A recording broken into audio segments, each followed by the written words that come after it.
Ata që e shohin në rrjetet sociale apo në jetën e natës e njohin si biznesmenin e suksesshëm Mir Pepa. Por dosja hetimore e Spakut vizaton një tablo krejt tjetër. Jetmir Pepa, i shpallur tashmë në kërkim, rezulton i zhytur në një rrjet borxhesh, tensionesh dhe bisedash të ashpra me motrat Berisha. Përgjimet zbulojnë një krizë të thellë likuiditeti. S'kemi bë punë, na duhen lek, dëgjohet në komunikimet e tyre, ku presioni për para kesh është i vazhdueshëm.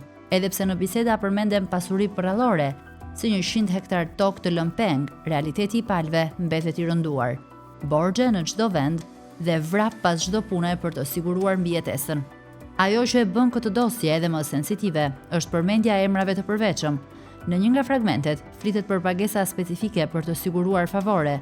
Duhen 300 euro me Adam Pjerinit me marrë punën, thuhet në përgjim, duke referuar emrin e Pjerin Dreut.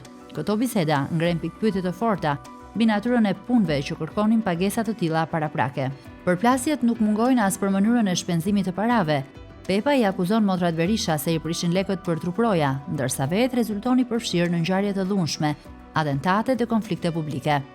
Nga klubi Soluna në Shëngjin, te jeta e luksit në dukje, përgjimet e Spakut çmontojnë imazhin publik.